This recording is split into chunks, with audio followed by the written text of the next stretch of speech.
मैं डॉक्टर ऋचा जैन नागपुर से पुलक मंच परिवार द्वारा आज आपके बीच में लेकर आ रही हूँ वर्तमान शासन नायक भगवान महावीर की मंगल पंच कल्याणक के प्रसंग।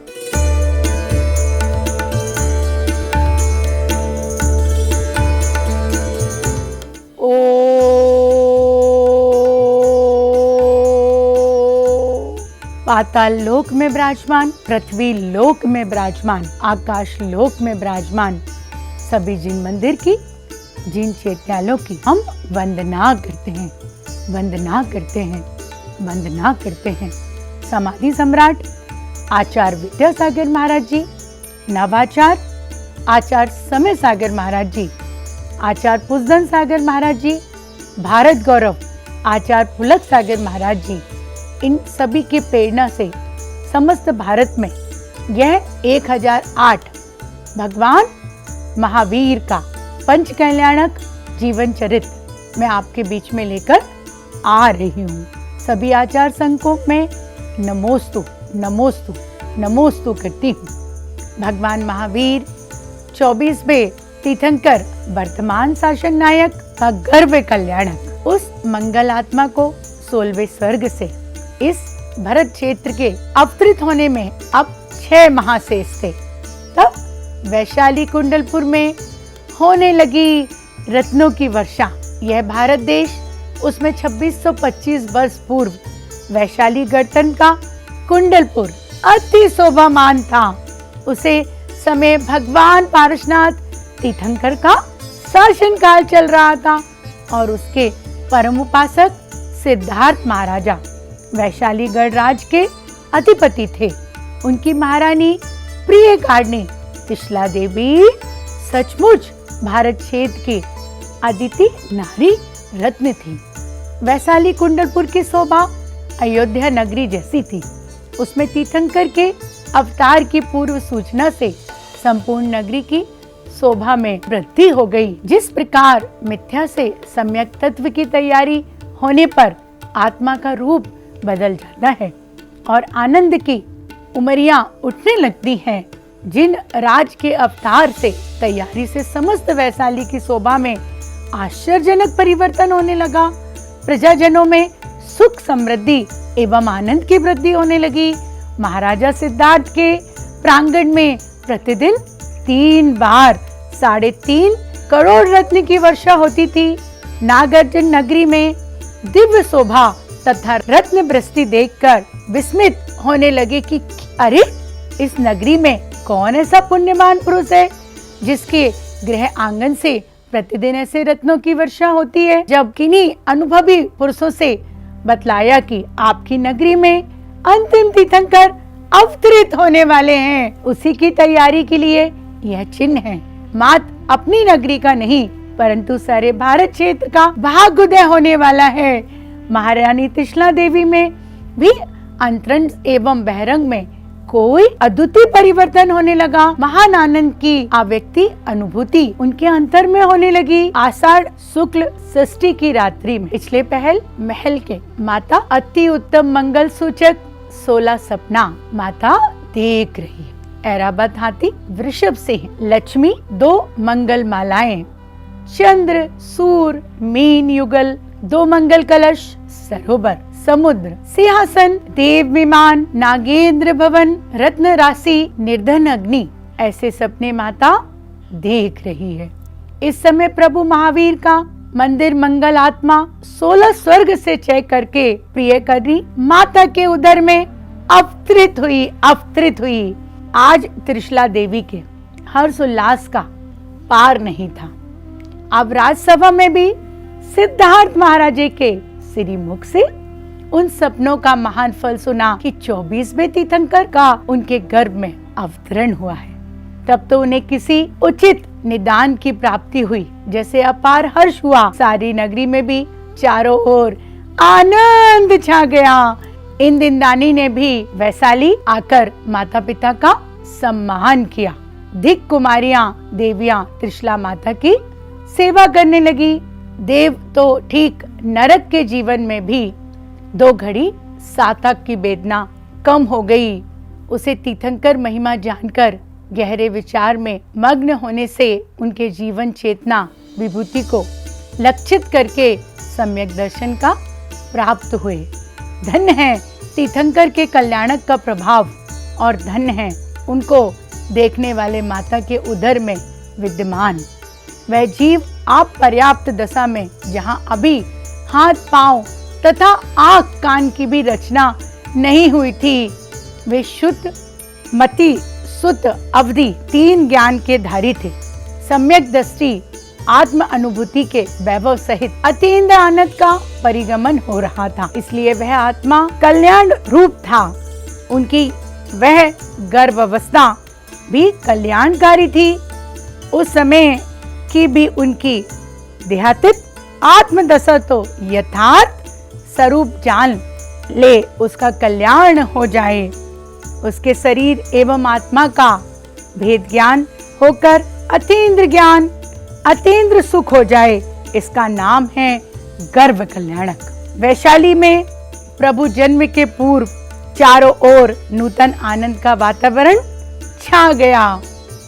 देव कुमारियां त्रिशला माता की सेवा करती, नित्य नवीन आनंदकारी चर्चा करती थी। सर्वप्रथम माता जी से पूछा, जगत में सबसे सुंदर वस्तु कौन?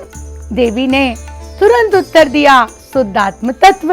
माता और देवियों के बीच काफी वार्तालाप चल रहा था। हे माता, अनुभूति स्वरूप परिमित आत्मा आपके अंदर में विराजमान है, तो कैसी अनुभूति होती है यह समझाएं। माता ने कहा, हे देवी, अनुभूति की महिमा अति गंभीर है। आत्मा स्वयं ज्ञान की अनुभूति स्वरूप है, उसे ज्ञान की अनुभूति से राज की अनुभूति नहीं है। ऐसा भेद ज्ञान तो कब अपूर्व अनुभूति प्रकट होता है। देवियों ने प्रसन्नता से कहा, माता, अपने अनुभूति की अद्भुत बात समझाओ, मानो आपके अंतर में कोई अलौकिक चेतना रस चल रहा है।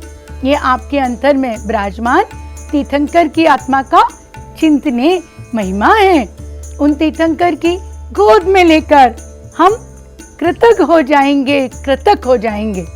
भगवान महावीर के पूर्व नंद राजा भाभी तीर्थंकर ऐसे मुनिराज एक बार शुद्ध केवली भगवान की धर्म सभा में बैठे थे। रत्नतय बंद ऐसे कि वे मुनिराज बारंबार कल्प चेतना रस का पान करते थे। अनेक शुद्ध केवली भगवंत और धर्मात्मा उसे धर्म सभा में विराजमान थे। वहां जैन धर्म का अपार वैभव था। अनेक शुद्ध केवली भगवंत आचार उपाध्याय साधु सुत ज्ञान का अपार भंडार।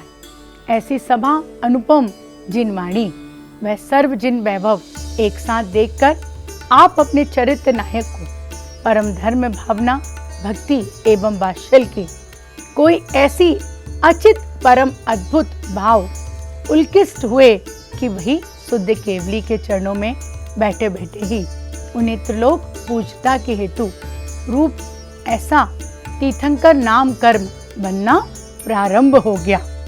इस प्रकार रत्नतय की उत्तम आराधना पूर्वक समाधि मरण करके वह महात्मा 16वें स्वर्ग के पुष्पोत्तर विमान में इंद्र रूप में उत्पन्न हुए।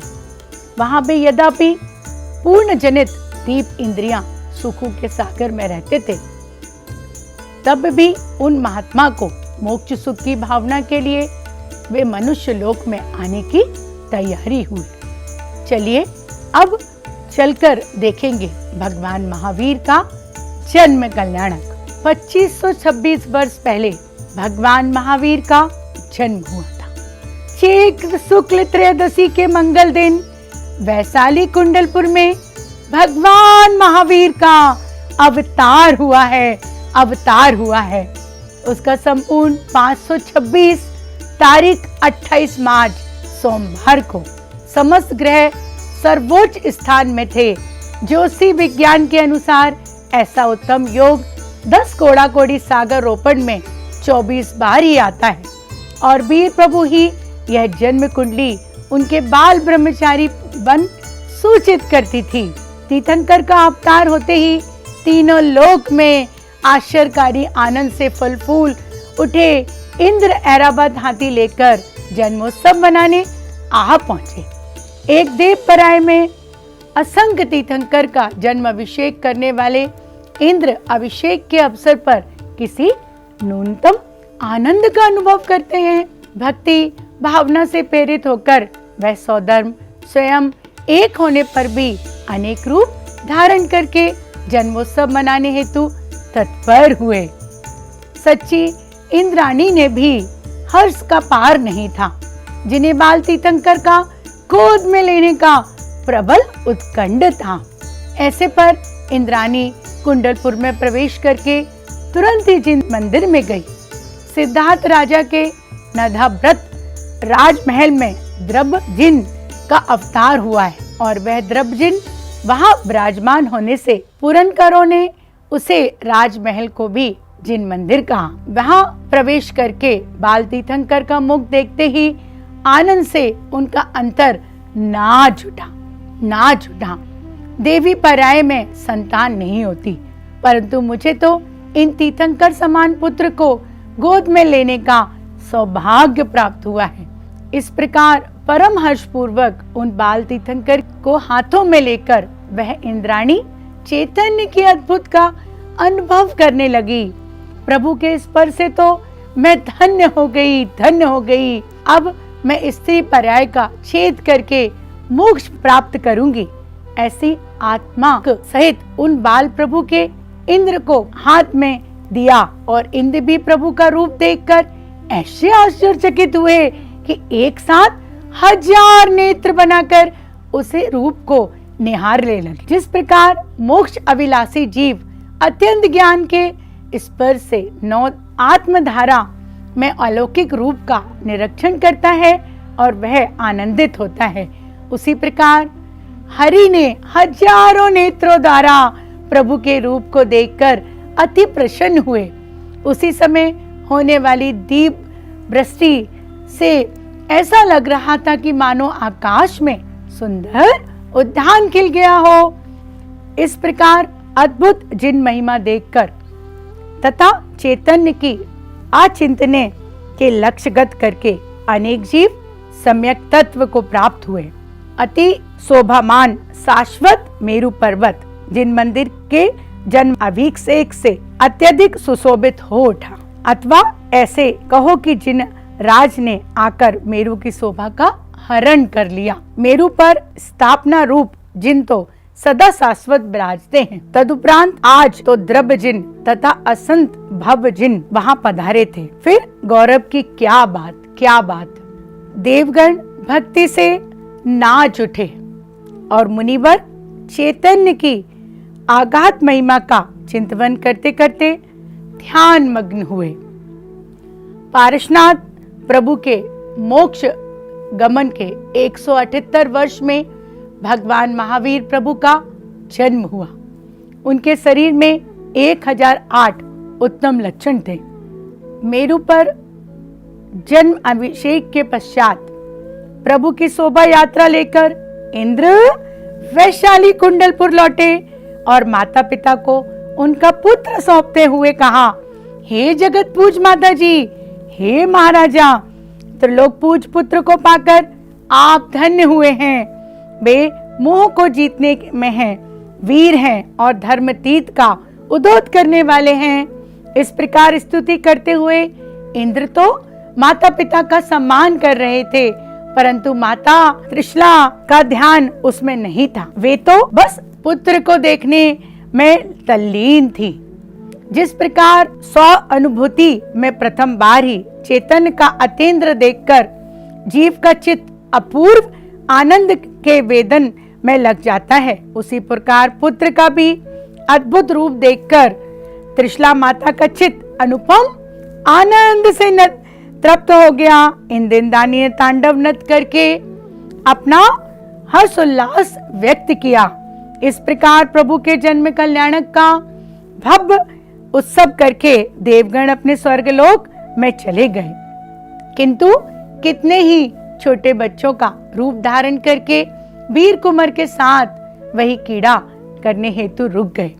तीर्थंकर जैसे बाल मित्र के साथ रहना तथा खेलना किसे अच्छा नहीं लगता।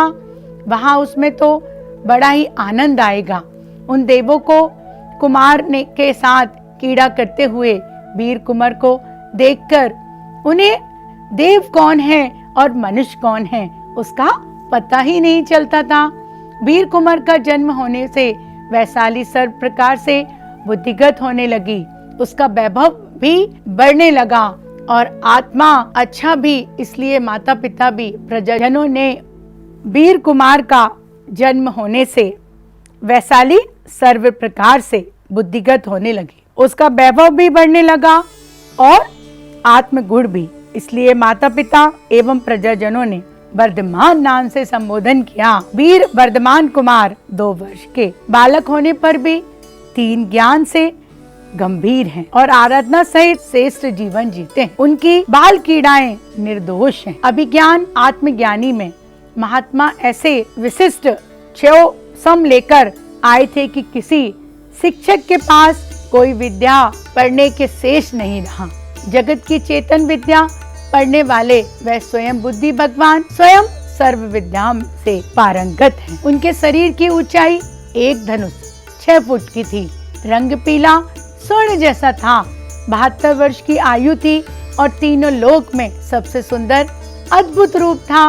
अति मनोग उनका शरीर में जन्म से ही 10 अति से थे। वह शरीर मलमूत्र रहित था, रक्त का रंग सफेद दूध समान था, ब्रज सेनन था, सर्वग सुंदर उसकी आकृति थी, सुगंधित श्वास था, अद्भुत रूप, अतिशय बल एवं मधुर वाणी थी। उस शरीर में 1008 उत्तम चिन्ह थे। वीर कुमार 20 वर्ष के हो गए। युवा होने पर अध्यात्म रस से रसिक वे राजकुमार योगी समान जीवन जीते थे। कभी कभी चेतन के धुन में लीन हो जाते और कभी तो अर्धरात्रि को राजभवन से बाहर निकलकर उद्यान में खड़े खड़े ध्यान करते थे। सबके साथ हिलते मिलते और प्रजाजनों के सुख दुख की बात सुनते थे। यद्यपि राज्य का कारभार संभालने में उनकी रुचि नहीं थी, फिर भी कई बार राजसभा में आ जाते और पिता महाराजा सिद्धार्थ के समीप बैठे थे। उनके आगमन से राजसभा सुशोभित होती, सभाजन उनके दर्शन से आनंदित होते और उनकी मधुर वाणी सुनकर मुक्त हो जाते। एक बार सभाजन महाराजा सिद्धार्थ से प्रार्थना की कि हे देव, आज की रात सभा अद्भुत लग रही है। वीर कुमार को देखकर मानो अंतर में रत्नात्रय का उद्यान खिल उठा हो, ऐसी प्रसन्नता हो रही है।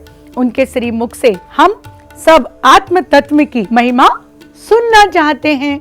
महाराजा ने भी प्रसन्नता से उनके प्रस्ताव का समर्थन किया कि वहाँ धर्म चर्चा से उत्तम और क्या होगा। इतना कहकर उन्होंने वीर कुमार को भी और दृष्टि डाली और उन्हें बोलने का संकेत दिया। तब अत्यंत मधुर धीर गंभीर वाणी द्वारा वीर कुमार ने चेतन तत्व की परम अचिंत्यता महिमा समझाई। प्रभु ने कहा, वह हम सब भी सुनो।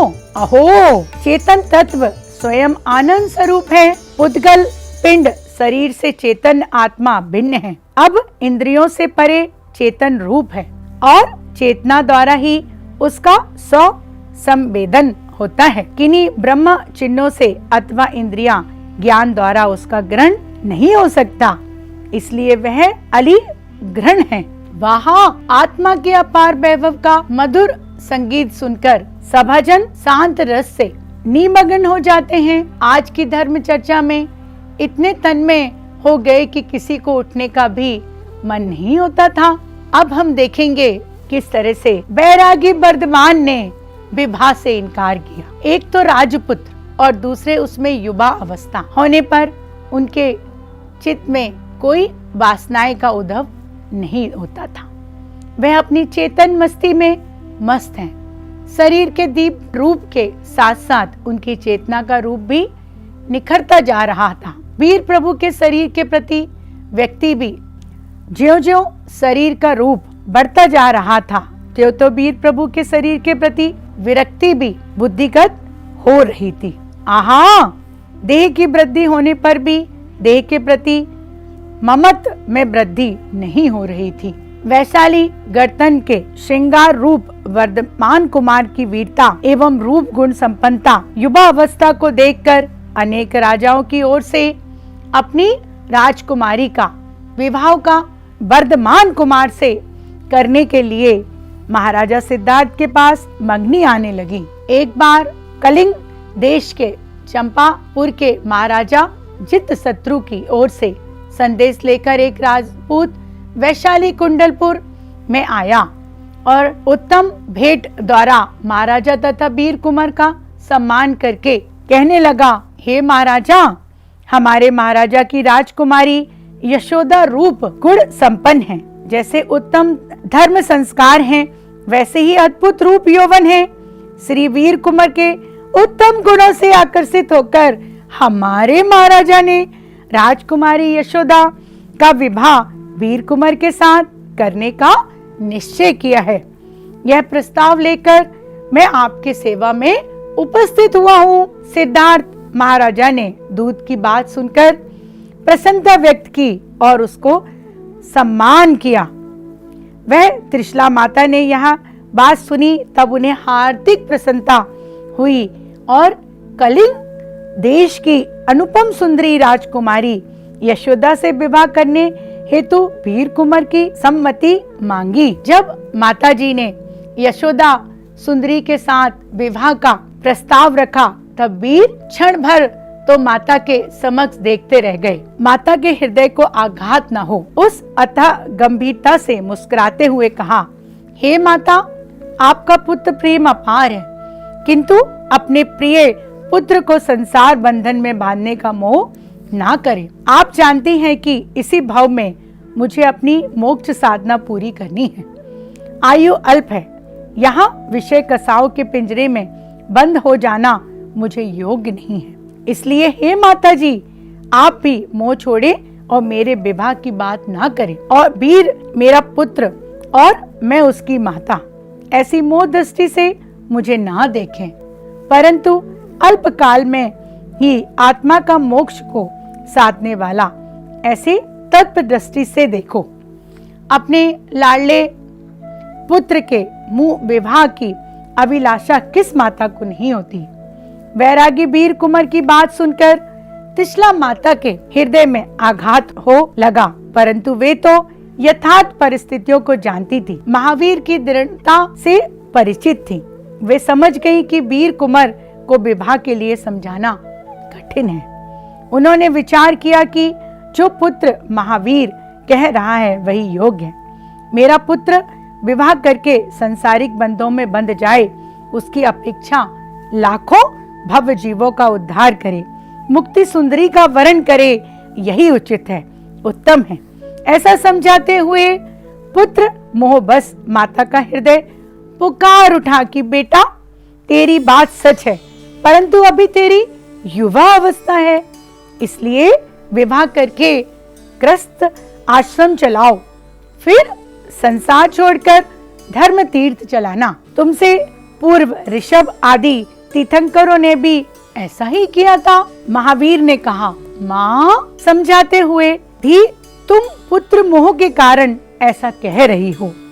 हे माता, क्या संसार के जाल में तुम नहीं जानती?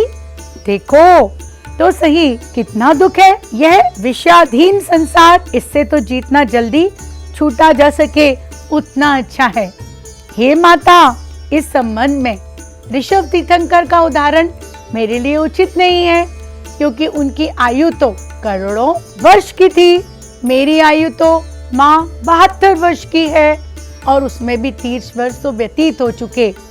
मेरे लिए तो पिछले तीर्थंकर श्री नेमिनाथ और पारसनाथ भगवान का उदाहरण ही ठीक लगता है। विवाह नहीं किया, इस प्रकार मैं भी विवाह के बंधन की आत्मा मैं नहीं बनना चाहता। पुत्र के हृदय को हर बार जानने वाली माता ने फिर कोई विशेष तर्क नहीं किया। कलिंग के राजपूत को निराश पूर्वक विदा करना पड़ा।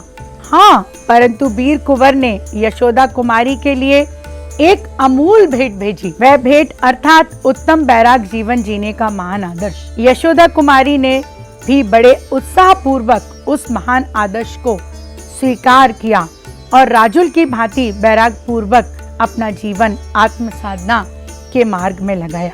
अब कुंडलपुरी के निकट स्थित वैशाली में त्रिशला माता की सबसे छोटी बहन राजकुमारी चंदनवाला ने उपयुक्त घटना सुनी। तब उस वीर मौसी ने हार्दिक उल्लास पूर्वक वर्धमान कुमार के वैराग्य का स्वागत किया। धन्य है महावीर, चंदना अभी छोटी है परंतु उसका हृदय महान है। वीर कुमार विवाह नहीं करेंगे। यह जानकर मौसी चंदनवाला ने भी मन विवाह ना करने का निर्णय लिया। धन्य चंदना और धन्य है तुम्हारे सील का सौरभ। वीर कुमार और मौसी चंदना की चर्चा। चंदना ने समझ लिया कि विरागी अब अधिक दिन तक गृहवास में नहीं रहेंगे, इसलिए अपने भांजे महावीर से मिलने तथा उनके साथ वैराग्य चर्चा करने हेतु उनका मन ललाहित होता है और कुछ ही दिनों में वह कुंडलपुर पहुंच गई। चंदना वाला को वहां पहुंचकर बड़ी बहन त्रिशला देवी के साथ बैठकर वीर प्रभु का गुणगान कर रही थी। इतने में ही प्रिया कुमार, आप मुझे छोटी मौसी को देखकर वीर प्रभु ने प्रसन्नता व्यक्त की और वैरागी भांजे को देखकर चंदना का हृदय भी उनके प्रति नतमस्तक हो गया। वह कहने लगी, वीर कुमार, तुम्हारे उत्तम गुणों को देखकर मुझे बड़ा आनंद होता है। मेरा हृदय गौरव का अनुभव करता है। वैराग्य का प्रसंग। वीर कुमार राजकुमार सदा ऐसे शुद्धात्मा की भावना भाते थे। विलक्षण थी उनकी आत्मधुन और विशुद्ध थी उनकी ध्यान धारा। कभी कभी अर्धरात्रि के समय अचानक चेतन की धुन लगने से वह ध्यान में लीन हो जाते। उन्हें राजभवन में आराम से निद्रा लेना अच्छा नहीं लगता था। राजप्रसाद की दीवारें वंदन तोड़ तथा राज को छोड़कर स्वर्ग लोक में आने वाले दिव्य वस्त्राभूषण एवं रसपूर्ण भोजन के प्रति भी नीरस हो जा रहे थे। उनका हृदय अब शीघ्र ही मोक्ष हेतु तत्पर हो रहा था। सुनो माँ, यह सब मोह ममता है। मैं 30 वर्ष तक राजपाट और हीरे जवाहरात की सुख समृद्धि में रहा, परंतु मुझे इसमें कहीं चेतना दिखाई नहीं दे रही। इन अचेतन पदार्थ में मैं कहीं सुख की चेतना की चमक नहीं देखी।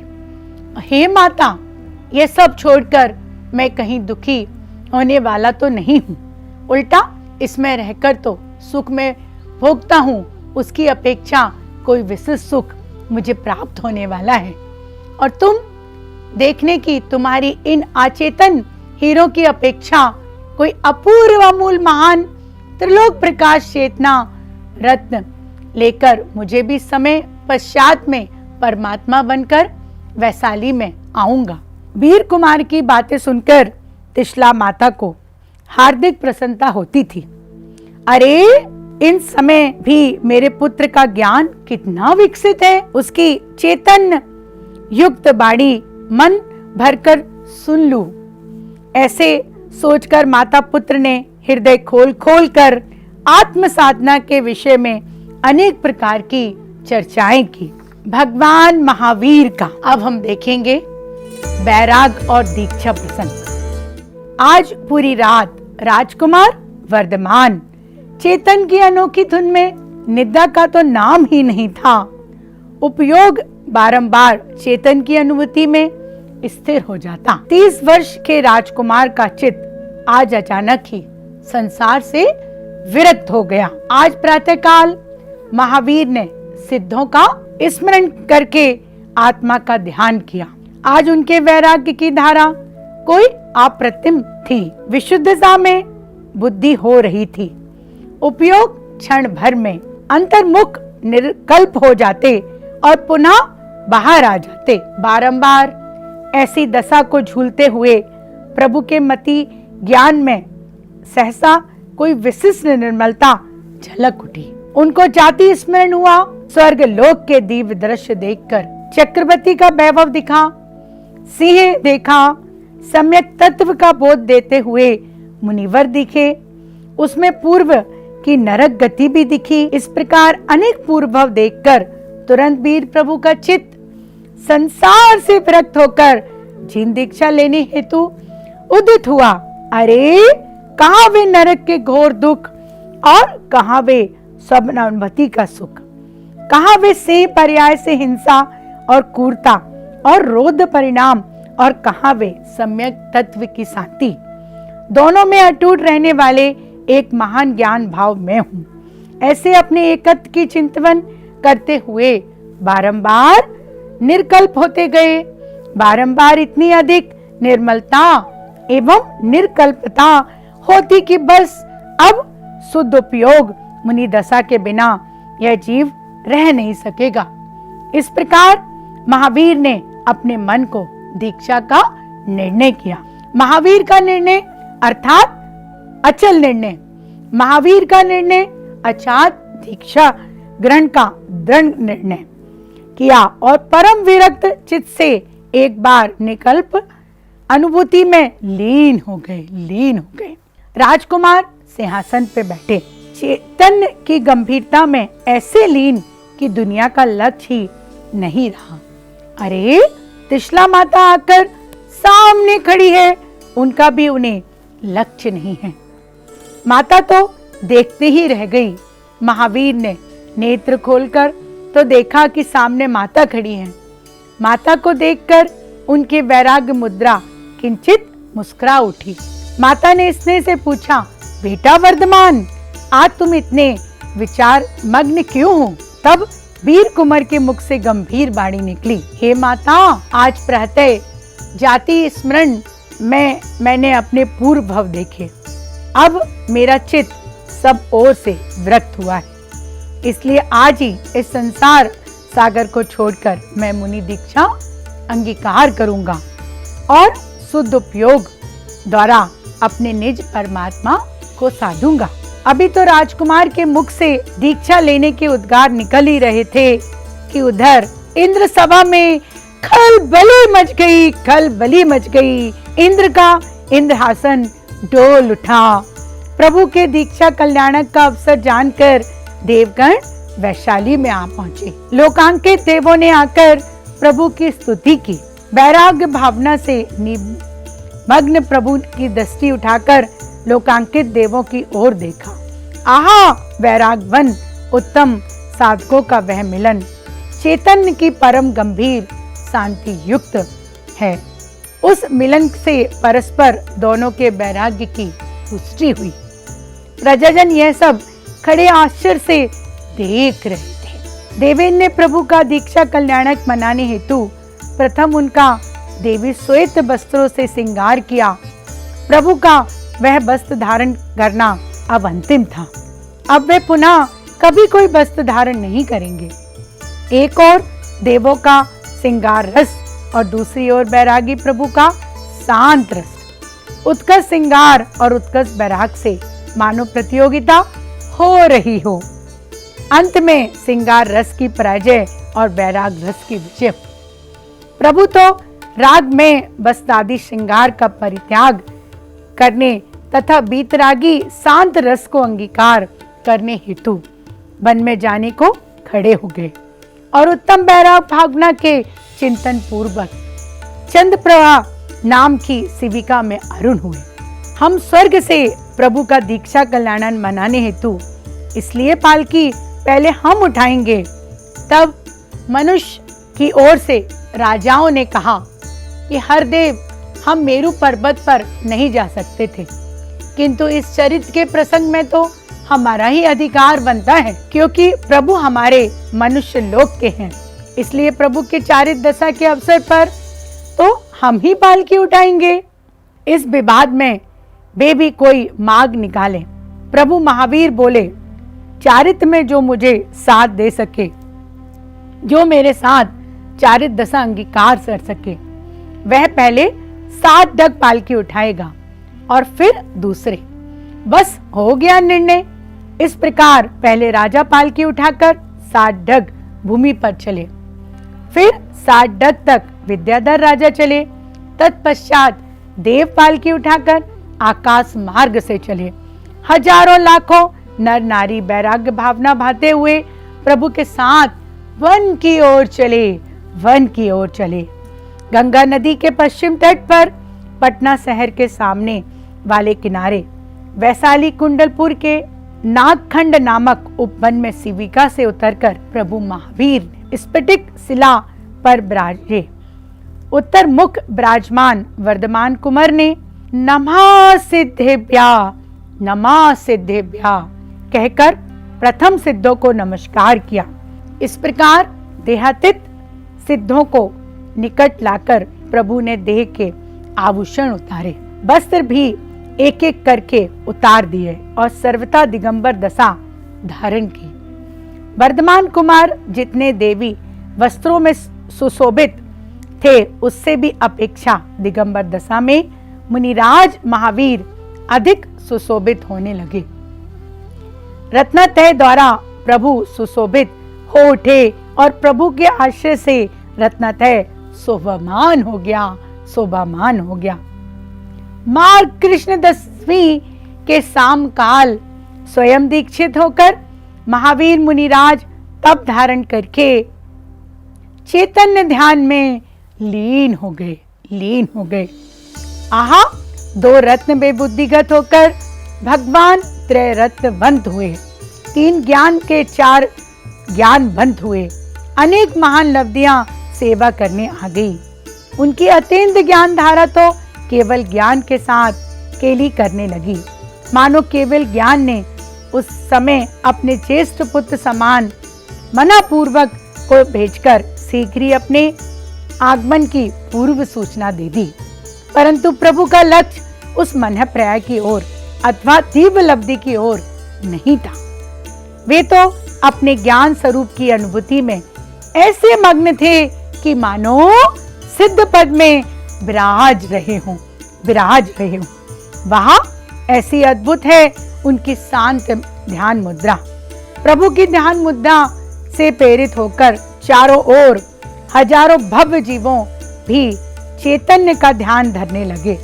अरे, ध्यान स्तंभ प्रभु की शांत मुद्रा देखकर बनके से हाथी, हिरण, सर्प भी मुग्ध होकर शांति से प्रभु चरणों में बैठ गए। मुनि होकर आत्मा के निर्विकल्प आनंद दशा में झूलते झूलते भगवान ने 12.5 वर्ष तक मौन रहकर आत्म साधना की। मात्र अपने 100 द्रव्य में ही उर्ग तथा अन्य समस्त द्रव्यों से अत्यंत निरपेक्ष ऐसी आत्म साधना करते करते महावीर प्रभु मोक्ष मार्ग में विचर रहे हैं और बिना बोले ही वीतराग मोक्ष मार्ग का अर्थ बोध करा रहे हैं। दीक्षा के पश्चात 2 दिन के उपवास हुए और तीसरे दिन कुलपाक नगरी के राजा श्रेयांश ने भक्ति पूर्वक आहार दान देकर वीरनाथ मुनिराज की पारणा कराई। आहार दान के भाव से वहां देवों ने रत्न वृष्टि आदि पंचाचार प्रकट किए।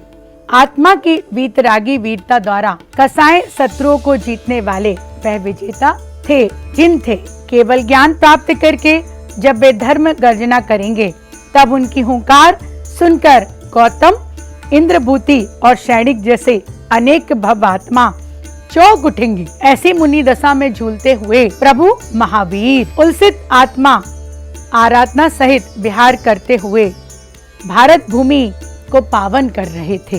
केवल ज्ञान की साधना करते करते 1 वर्ष, 2 वर्ष, 4 वर्ष, 8 वर्ष इस प्रकार वर्ष बीत गए और केवल ज्ञान दिन प्रतिदिन निकट आता जा रहा था। एक बार उन्होंने ऐसा उग्र अभिग्रह धारण किया कि दासी के बेस में सिर मुड़वाए हुए कोई सती राजकुमारी आहार देगी तभी आहार लूंगा। साथ में अन्य भी अनेक अभिग्रह थे। ऐसा अभिग्रह सहित विचरते विचरते दिवसों पर दिवस बीत गए, परंतु अभिग्रह कहीं पूर्ण नहीं होता। बिना आहार के महीनों बीत चुके थे। तथापि वीर मुनिराज के मन में किसी प्रकार की आकुलता नहीं हुई। सुस्वादु आहार मिले या उपास हो, दोनों में संभाव है। प्रभु का आहार न होने से नगरवासी चिंता में थे। इस प्रकार बिना आहार के 5 माह बीत गए। ऐसी स्थिति में विचरते हुए वीरनाथ मुनि कौसंबी नगरी में पधारे। सारे नगर में एक ही चर्चा हो रही थी कि वीर मुनिराज प्रतिदिन नगर में आहार हेतु पधारते हैं, किंतु आहार हो नहीं पाता। उन्होंने ऐसा कौन सा अभिग्रह धारण किया होगा? कौन होगा वह सौभाग्यशाली जिसे मुनिराज के आहार दान का महान लाभ प्राप्त होगा? आहा, वह मनुष्य बड़ा भाग्यवान होगा जिसके घर में 250 दिवस के उपास पश्चात प्रभु का पारना होगा। चंदना की कथा। महावीर की मौसी चंदना ने वीर कुंवर के निकट सम्यक दर्शन प्राप्त किया। एक बार चंदना कुमारी अपनी सहेलियों के साथ नगर के बाहर उद्यान में क्रीड़ा कर रही थी। तभी उनके यौवन से आकर्षित होकर विद्याधर ने उनका अपहरण कर लिया और पत्नी के डर से कौसंबी के वन में छोड़ दिया। भील सरदार ने पकड़ लिया और एक वेश्या को सौंप दिया। वेश्या ने उसे बाजार में बेचने के लिए निकाल दिया, पर एक सज्जन वृषभदत्त सेठ वहां से निकल रहे थे। चंदना का चेहरा देखकर वह समझ गए कि वह किसी मुसीबत में है और यह सोचकर कि मेरी संतान नहीं है, मैं इस बेटी को अपनी पुत्री बना लूंगा, और वेश्या को मुंह मांगी स्वर्ण मुद्रा देकर खरीद लिया और घर में लाकर कहा कि बेटी, आज से तू मेरी धर्मपुत्री और मैं तेरा धर्मपिता। सेठ सेतानी को पता ही नहीं था कि वह चंदना कौन है। चंदना के सौंदर्य को देखकर सेठानी की गलतफहमी हो गई। सेठ मेरी सौत बनाने इसको घर में लाया है। एक बार चंदना सेठ जी के पैर धो रही थी, तब चंदना के बाल खुल गए। सेठ जी ने आदर से बाल संभाल लिए। इतने में सेठानी ने देखा और उन्हें गलतफहमी हो गई। तब सेठ शहर से बाहर गए थे और सेठानी ने चंदना का सिर मुड़वा दिया और बेड़िया बांधकर उसे कारागार में डाल दिया। चंदना के मन में सोच लिया था कि अब महावीर के दर्शन हो जाएं या मेरा समाधि मरण हो जाए। 2-3 दिन बाद जब सेठ घर आए और पुत्री को ना देखकर चारों ओर ढूंढने लगे, तब एक दासी ने सेठ जी को काल कोठरी के तरफ इशारा किया और चंदना को देखकर वह चीख पड़े कि इसकी यह हालत किसने की है। 5 माह 25 दिन से उपासे प्रभु महावीर आहार लेने हेतु कौसंबी नगरी में पधारे। उनका शरीर तनिक भी दुर्लभ नहीं हुआ था, उल्टा तप के तेज से चमक रहा था। चंदना ने दूर से प्रभु को देखा। अपने घर के तरफ आते हुए देखकर उसका रोम रोम प्रदेश प्रदेश हर्षित हो गया। भक्ति से साथ पधारो प्रभु, पधारो प्रभु। प्रभु के निकट आते ही हर्ष विभोर चंदना की बेड़ियां खुल गईं। उसका रूप सुंदर हो गया। चंदना प्रभु के हाथ में उड़द का प्रथम ग्रास रखा कि वह उड़द की दाल, दान और पात्र दोनों देव पुण्य प्रताप से उसका खीर रूप हो गया। आहार ग्रहण करने में वीर योगी राज तो मानो कुछ ही हुआ ही ना हो और ऐसा सहज भाव से वन की ओर गमन कर गए और आत्म ध्यान में लीन हो गए। सेठ ने कहा, तू दासी नहीं, तू तो जगत पूज्य माता है। सेठानी ने चंदना से, बेटी मुझे क्षमा कर देना, मेरे से गलती हो गई। सारी कौसंबी नगरी उमड़ पड़ी और चंदना देवी के दर्शन करने आ गई। और इतने दिन बाद भगवान महावीर के आहार कौसंबी नगरी में वह दासी के हाथ से हुए, यह देखकर सब गदगद हो गए, गदगद हो गए। महावीर मुनिराज कौसंबी नगरी में चंदना कुमारी के हाथ से पारना करने के पश्चात उद्यान में जाकर ध्यान में मगन हो गए। वे सिद्ध पद साधक संत विहार करते हुए अनंत सिद्धों का सिद्ध धाम समेत शिखर पधारे। सिद्ध धाम में भी भाभी सिद्ध ध्यान में बैठे थे। वह दृश्य वास्तव में अद्भुत था। प्रभु के चरण स्पर्श से शिखर जी के पावन भूमि पुण्य हो गई।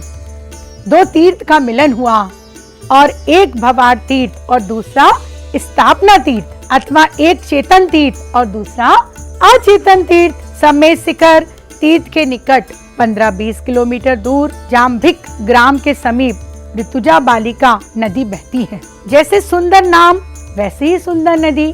महावीर प्रभु समेत शिखर से विहार करते हुए उस नदी के निकट तट पर आए और एक स्फटिक समान स्वच्छ सुंदर शिला पर ध्यानस्थ हुए। बैसाख मास की तीव्र तपन में भी प्रभु के मानो चेतन शांति की हिम शीतल गुफा में बैठे बैठे अपूर्व बीतरागी शीतलता की वेदना कर रहे हों और मानो प्रकृति की अनुकूल होकर प्रभु की सेवा कर रहे हों। तदनुसार एक घटादार सल्प मिल वृक्ष प्रभु के शीतल छाया दे रहा था और चेतन के साधक में सारा जगत अनुकूल ही बतरता था। प्रभु ध्यान में खड़े हैं। आहा, ऐसी बीतराग महात्मा मेरे तट पर पधारे। इस प्रकार हर्ष तरंगों से उछलती कल कल करती हुई नदी मानो आज विशेष हर्षित हो रही हो। तनुतान काप्रिक ग्राम के निकट वह दृश्य देखने के लिए क्षण भर थम जाती है। आहा, मेरे किनारे आज कोई अद्भुत योगी राज आकर ध्यान कर रहे हैं। प्रातः काल में ध्यान मग्न योगी राज ना तो कुछ बोलते, ना खाते, ना पानी पीते। यह नदी का किनारा, यह ग्रीष्म का तप और यह शीतल मिस जल, जो भी यात्री यहाँ आता शीतल जल पिए बिना नहीं जाता। इधर मोह से युद्ध करने के लिए वीर योद्धा तैयार खड़े। वीर राजा का महावीर पना आज सचमुच जागृत हो उठा। शायिक सम्यक तत्व उनकी सेना का सेनापति, अंत गुण की विशुद्धि रूप सेना शुक्ल ध्यान के सेड़ी रूप बाणों की वर्षा कर रही है। अत्यंत आत्मवीर उल्सित हो रहे हैं और अनंत सिद्ध भगवान उनके पक्ष में आ मिले हैं। केवल ज्ञान लक्ष्मी विजय माला लेकर तैयार खड़ी है और मोह के समस्त सेना प्रतिक्षण खट रहे हैं। अरे देखो देखो, प्रभु तो शुद्ध उपयोग चक्र की धार में मोह को नाश करने लगे हैं। छपक सीढ़ी में आगे बढ़ते बढ़ते 8वें, 9वें, 10वें गुण स्थान में तो क्षण मात्र में पहुंच गए। प्रभु अब सर्वार्थ बीतरागी हो गए और सूर्यास्त से पूर्व वीर प्रभु के अंतर में कभी अस्त न होने ऐसा केवल ज्ञान सूर्य जगमगा उठा। आहा, प्रभु सर्वज्ञ हुए, अरहंत हुए, परमात्मा हुए। नमो अरिहंताड़म। वे वीर भगवान केवल ज्ञान होते ही पृथ्वी से 5000 धनुष ऊपर अंतरिक्ष में विराजमान हुए। आहा, पृथ्वी का अवलंबन उनको नहीं रहा और अब वे फिर पृथ्वी पर नहीं उतरेंगे। उनका शरीर छाया रहित परम औदारिक हो गया। सबको दिखने वाले प्रभु स्वयं भी सर्व दिशाओं से दिखने लगे। प्रभु के केवल ज्ञान का महोत्सव करने तथा अरहंत पद की पूजा करने स्वर्ग से इंद्र आदि देव पृथ्वी पर आ पहुँचे। इंद्र ने स्तुति करते हुए कहा, हे देव, आप बीतराग एवं सर्वज्ञ द्वारा जगत को सर्वोत्कृष्ट सुंदरता को प्राप्त हुए हैं। आप परम इष्ट हैं। सर्व परमात्मा का साक्षात्कार करके हजारों लाखों जीव पावन हुए। कुबेर ने अत्यंत भक्ति सहित संसार की सर्वोत्कृष्ट विभूति द्वारा समाशरण जैन सभा की रचना की। आपके सानिध्य के कारण आपका समाशरण जैसे सुशोभित होता था, वैसा हमारा स्वर्ग भी शोभा नहीं देता। संपूर्ण नीलमणि की शिला पर पृथ्वी के आधार बिना प्रभु के समाशरण में दिव्य रचना हुई, परंतु उस दिव्य शोभा का चित्त नहीं लगता था, क्योंकि उसका चित्त तो सर्वज्ञ प्रभु के चरणों में ही लगा। तो उसे देखना है साक्षात परमात्मा है। चेतन बंद वीतराग देव की प्रत्यक्ष देखकर उनकी उपासना करना है। प्रभु के चारों ओर दिव्य भामंडल है। उनके मोक्ष के साधक सवाजन बैठे हैं और भगवान महावीर के दर्शन का आनंद ले रहे हैं। श्री मंडप की शोभा सर्वार्थ सिद्धि की शोभा से बढ़कर एक और भगवान का केवल ज्ञान, श्री अरहंत सर्वोत्कृष्ट ज्ञान लक्ष्मी की शोभा और दूसरी ओर सम्मोषण की दिव्य शोभा। इस प्रकार जीव और अजीव दोनों ने अपनी अपनी सर्वोत्कृष्ट शोभा का धारण की थी, परंतु उसमें जो जीव उत्कृष्ट शोभामान सर्वज्ञ महावीर को जान ले, वह जीव सम्यक दृष्टि होकर अकुट चेतन लक्ष्मी के भंडार में अपने को देख लेता था। उत्तम छाया तथा दिव्य प्रकाश द्वारा जो प्रभु की सेवा कर रहा है, वह अशोक वृक्ष आश्चर्य उत्पन्न कराता है कि जड़ के बिना इतना विशाल वृक्ष, और देखो यह भी आश्चर्य की बात कि वह जगत के शेष सिंहासन होने पर भी प्रभु उस पर बैठते नहीं हैं। उससे ऊपर अंतरिक्ष में बैठकर ऐसा प्रकट करते हैं कि वह रत्न सिंहासन वह कोई निज पद नहीं है। जिन चेतन के पद में तो अंतर में अत्यंत ज्ञान आनंद द्वारा निर्मित है। ज्ञान दंड पद के विराजमान सर्वज्ञ महावीर देखकर भव जीव भी आज्ञानद में लीन हो जाते और प्रभु की दिव्य वाणी को श्रवण करने के लिए अत्यंत आतुर थे। प्रभु कैसे अद्भुत बोलेंगे, कैसा अचित्त आत्म रूप बतलाएंगे। प्रभु अभी इसी आशा में दिवसों पर दिवस बीत गए। जीवों के झुंड समुशरण में आ रहे हैं। साक्षात परमात्मा के दर्शन से हर्षित हुए, परंतु भगवान की दिव्य ध्वनि नहीं कीर्ति। यद्यपि वीर प्रभु अभी बोलते नहीं हैं, परंतु मौन रहकर अचिंद्र से गगन विहार करते हैं। विहार करते करते राजगिरी के विप्लाचल पर पधारे। वैशाख शुक्ल दशमी के दिन प्रभु को केवल ज्ञान हुआ था। शेष वैशाख मास पूरा बीत गया, ज्येष्ठ मास भी बीत गया और अब आषाढ़ भी पूरा लगा। ग्रीष्म ऋतु समाप्त हुई। 66 दिन बीत चुके, किंतु भगवान की दिव्य ध्वनि नहीं कीर्ति। तथापि भव जीव थके नहीं, तो भी प्रभु की वाणी सुनने के लिए समुशरण में बैठे हैं। वहां उन्हें भूख नहीं लगती और प्यास भी नहीं लगती, थकान भी नहीं लगती और निंदा भी नहीं आती। मानो शुदा रस रहित भगवान के सानिध्य में उनकी भी शुदा तृप्त एवं नृदा शांत हो गई हो। अब तो आषाढ़ भी पूर्ण होकर श्रावण मास प्रारंभ हो चुका था। इस प्रकार श्रावण कृष्ण प्रतिपाद आदि वर्ष ऋतु प्रारंभ हो गया। तब भी प्रभु के मुख से दिव्य ध्वनि की वर्षा अवश्य होगी, ऐसा विश्वास पूर्वक सभाजन भगवान की दृष्टि लगाए बैठे थे। इतने में अचानक एक ऋषि महात्मा ने समासरण में प्रवेश किया।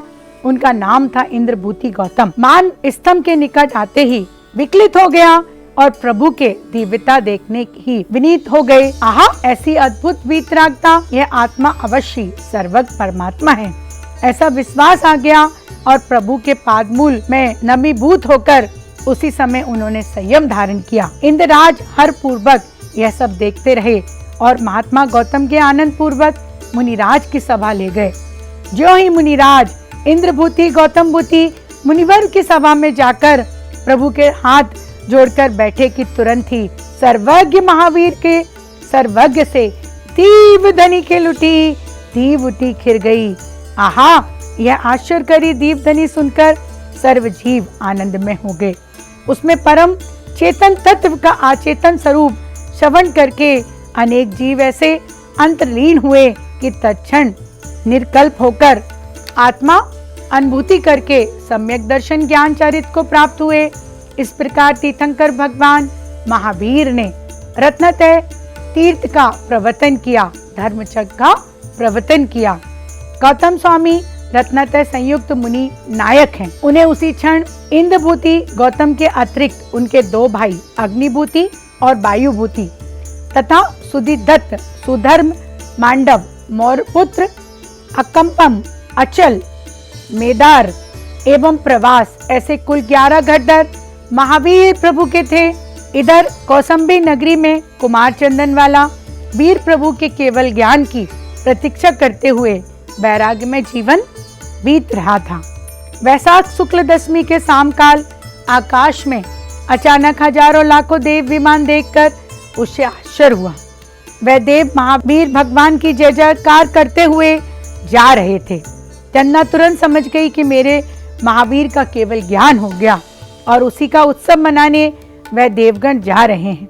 आहा, भगवान महावीर की परमात्मा बन गए, परमात्मा बन गए। वीर प्रभु की धर्म समा विद्यमान 36,000 आरिका के संग की चंदन माता अधिपति थी। प्रभु के अनेकांत तत्व का स्वरूप समझा। जीव अतीन्द्र चेतन तत्व है, वह जड़ से भिन्न है। चेतन और जड़ प्रत्येक द्रव्य अपने अपने स्वधर्म की स्थिति है। एक ही वस्तु का एक ही साथ अपने अनेक धर्मों का तन्मय रूप से रहना तो अनेकांत है। एक ही आत्मा ज्ञान में है, वही दर्शन भी है, वही सुख भी है, वही गुणद्रव्य भी है, वही पर्याय भी है, वही आत्मा अतीन्द्र धर्म भी है, वही नास्ति धर्म भी है। इस प्रकार अनंत स्वधर्म व्यापक आत्मा अनेकांत स्वरूप है। उसे जानने से आत्मा का अनंत निस्वभाव जानना आता है। इस प्रकार अनेकांत आत्म वैभव बतलाकर भगवान ने प्रत्येक जीव को भगवान पना ही बताया, अनंत जिन वैभव बताया, मोक्ष मार्ग भी बतलाया। अब हम चलते हैं भगवान के मोक्ष कल्याणक की ओर। अभी पंचम काल का प्रारंभ होने में 3 वर्ष 8 मास तथा 15 दिन समय शेष। चौथा काल चल रहा था। प्रभु महावीर का प्यार थम गया। बाड़ी का योग भी मोक्ष गमन में 2 दिन पूर्व रुक गया। प्रजाजन समझ गए कि अब प्रभु के मोक्ष गमन की तैयारी है। प्रत्येक देश के राजा तथा लाखों प्रजाजन भी प्रभु दर्शनार्थ आ पहुंचे। परम वैरागी का वातावरण छा गया। भले ही वाणी बंद हो गई, तथापि प्रभु के शांत रस झरती हुई मुद्रा देखकर जीव धर्म प्राप्त करते हैं। गौतम गर्दर मुनिवर धन्य हुए, अधिकत एकाग्र हो गए। प्रभु की उपस्थिति में प्रमाद छोड़कर अनेक जीवों में सम्यक दर्शन ज्ञान चारित्र की आराधना प्रारंभ की। इस प्रकार कार्तिक कृष्ण चतुर्दशी के 2 दिन देवेंद्र तथा नरेंद्र ने सर्वज्ञ महावीर तीर्थंकर की अंतिम महापूजा की। मोक्ष महोत्सव का महान मेला लग गया। संसार को भूलकर सब मोक्ष की महिमा में तल्लीन हुए। चतुर्दशी की रात्रि अर्धरात्रि के बीत गई और पिछले पहर अमावस्या का प्रभात उदित होने से पूर्व वीरनाथ सर्वज्ञ प्रभु 13वां गुड़स्थान लांच कर 14 गुड़स्थान में आरोग्य रूप में विराजमान हुए। आहा, आश्रव का सर्वस्व अभाव और संबर की पूर्णता हुई।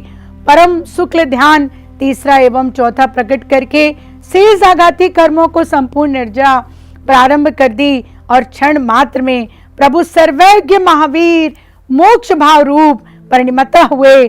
तत्क्षणी लोकाग्र में सिद्ध आलय में मोक्षपुरी में पहुंचे। आज भी सर्वज्ञ परमात्मा वहां शुद्ध स्वरूप अस्तित्वता में विराज रहे हैं। उन्हें हमारा नमस्कार हो। पावापुरी में वीर प्रभु निर्माण को प्राप्त हुए और कार्तिक कृष्ण चतुर्दशी की अर्धरात्रि में मोक्ष कल्याणक के दिव्य प्रकाश में जगमगा उठी। लाखों भक्तों ने करोड़ों दीपक से अवधांजलि जलाकर प्रभु के मोक्ष कल्याणक का उत्सव बनाया। इसलिए कार्तिक कृष्ण अमावस्या दीपावली पर्व के रूप में प्रसिद्ध है, जो आज भी भारत में प्रसिद्ध है। नमन करते उन जिनेश्वर देव को, धर्म चक्र चला गए शिव गेह को, गए पावापुर से निर्माण को, संत मुनि गढ़धर नमे हमें कल्याण को। इस प्रकार भरत क्षेत्र के अंतिम तीर्थंकर एवं वर्तमान शासक नायक सर्वज्ञ भगवान महावीर तीर्थंकर का मंगल जीवन चरित्र यहाँ पूर्ण हुआ। पुलक मंच परिवार की तरफ से सभी को सादर जय जिनेंद्र।